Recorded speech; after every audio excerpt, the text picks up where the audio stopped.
Welcome to Grant Writing Made Clear.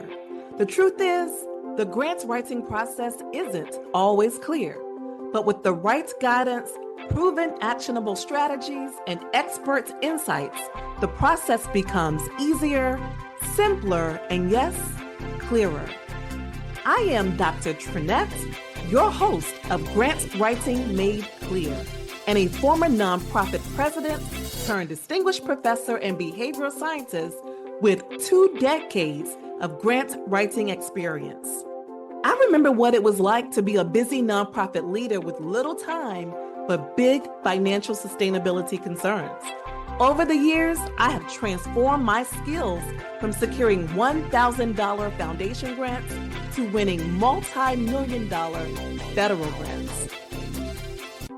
I created this podcast in response to the grant writing coaching requests I've received from nonprofit leaders, entrepreneurs, and professors over the years.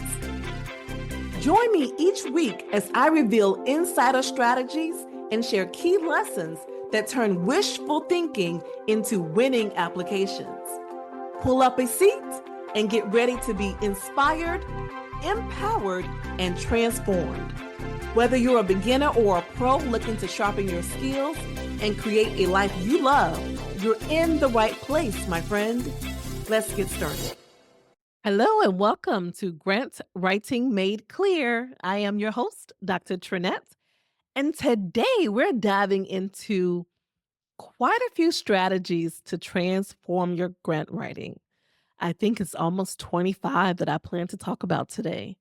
So whether you're new to grant writing or looking to sharpen your skills, these tips will help you craft grant proposals that capture attention and win funding. You definitely want to take notes today, okay? Let's jump right in. Okay, tip number 1 is to make your writing crystal clear. When you're explaining complex ideas, imagine talking to a smart friend who's not familiar with your field. Because the reviewers are going to be people who are very, very smart, but they're probably not familiar with your field. So I want you to get in the habit of writing clear so that the reviewer's job is not hard. You don't want to make the reviewer's job hard. So avoid jargon and technical terms that might confuse the reviewer. Write clearly and simply. In general, one of my tips is to write short sentences. That's one of my tips. Write short sentences. And so after you've drafted your proposal, I encourage you to have someone in your family, your friend, to read your proposal and ask them if they understand it. If they do not, chances are the reviewer may not understand it either. So tip 1 is making sure your writing is crystal clear. Tip 2, less is more. Funders usually have strict word or character limits. So concise, or what we call in academia a lot of times, tight writing is essential.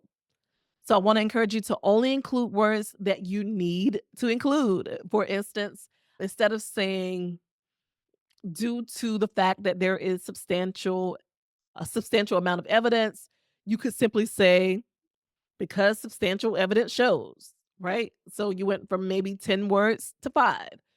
So you want to write concisely and tightly. Don't be verbose in your grant proposals. Get to the point. Another example of how you might trim words is instead of saying, it is important to note, a lot of times in writing, people like to say that it is important to note that the team was able to successfully implement the program across multiple schools in the region. You could be more succinct and simply say the team successfully implemented the program in multiple schools. You could also remove the successfully there and just say the team implemented the program in multiple schools. So we want to be as succinct as possible. Less is more. Tip number 3, think about your writing as a story. And many people use the analogy of a funnel. That's typically how we talk about writing, is writing as though it is a funnel. So we start broad at the top. The beginning of your proposal is very, very broad. And we do that to provide context.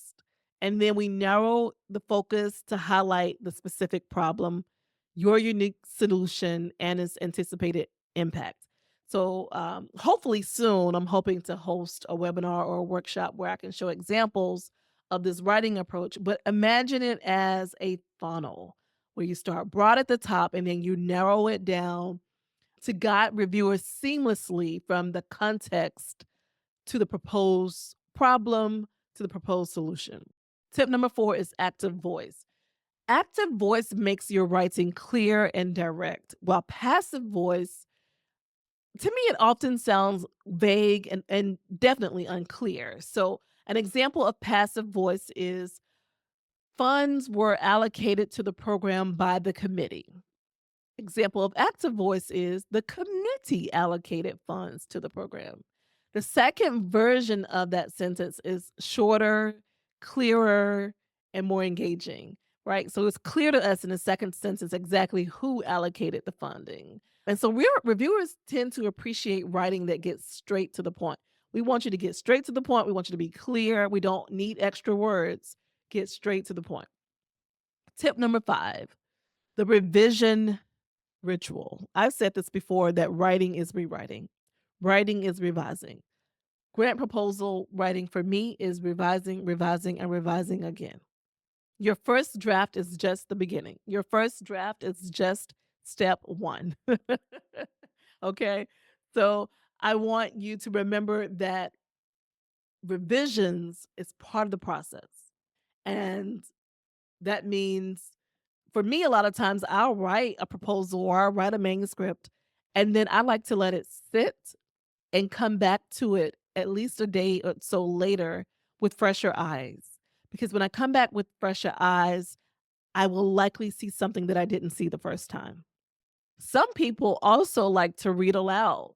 So they like to read their proposals aloud because it helps them to catch errors and it helps them to catch flow issues. So try that as well. And certainly, as I said before, be sure to get feedback from a friend, a peer, a colleague, a mentor, whoever. Feedback cannot be overemphasized in this process. Tip number 6, is it essential?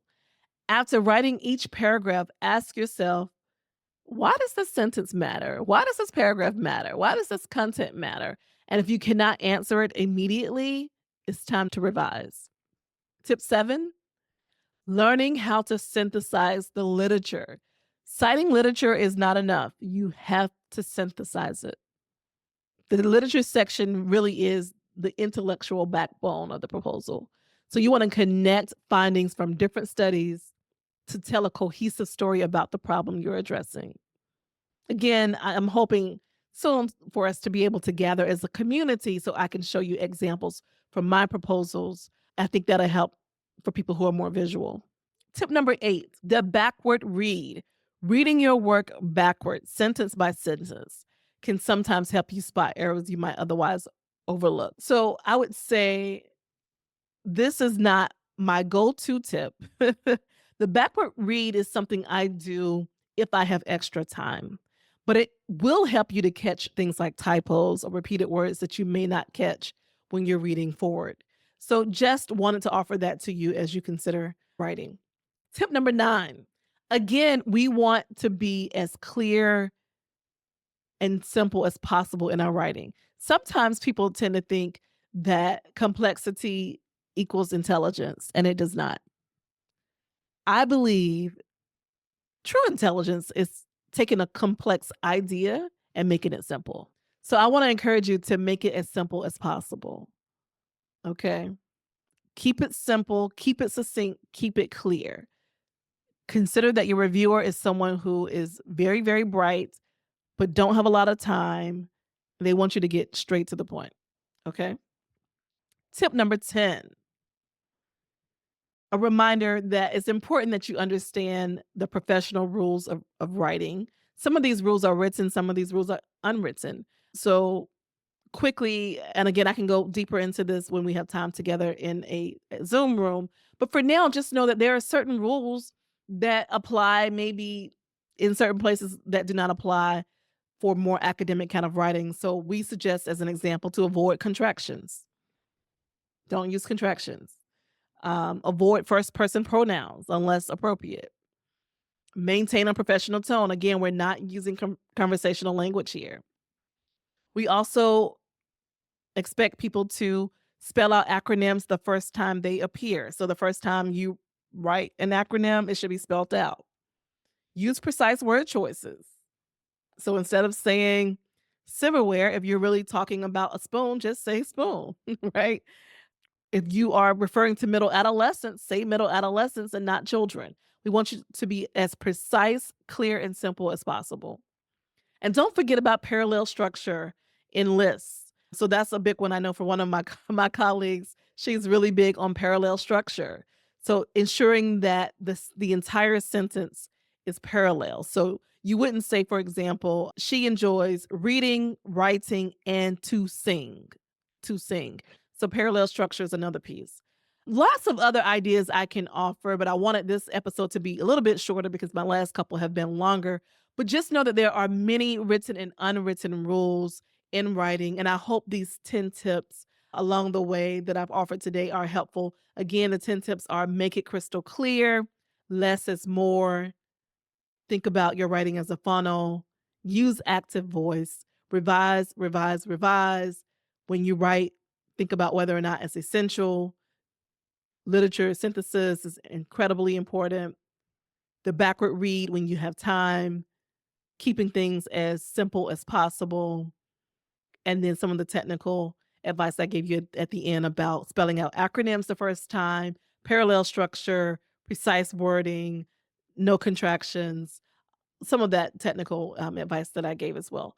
I do hope that today's episode was helpful. Again, when we have time to jump in a Zoom room together, we're going to go deeper and deeper into this. I want to support you through this process. You all are amazing, doing amazing work. And it's important that it gets out there. It's important that you're able to get the funding you need. And so I know we covered quite a bit today. I hope these tips give you confidence to improve your writing. Remember, clarity is key to a successful proposal. If the writing is bad, the reviewer may not read your proposal. I do hope today's episode was helpful. I do want to also remind you to pick up the free guide, Think Like a Winner, Unlock Your Path to Fundable Ideas in One Day. The link is in the show notes. If you enjoyed today's episode, please subscribe, leave a review, and share it with a friend.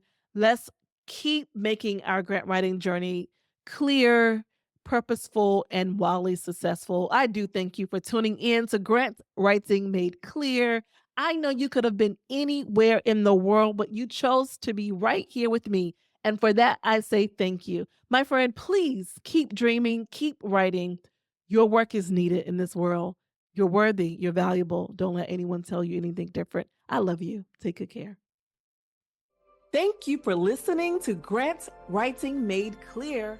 I hope today's episode gave you inspiration, confidence, and clear information that you can turn into action. Remember, you are not alone. There's a whole community here striving for the same impact. If you enjoyed today's episode, please subscribe, leave a quick review to help more people find the show, and share this episode with others in your network. It really does make a difference. For more grant writing tips and resources, follow me on social media. Until next time, keep showing up, keep learning, and remain determined. I'll talk to you next time. Goodbye for now.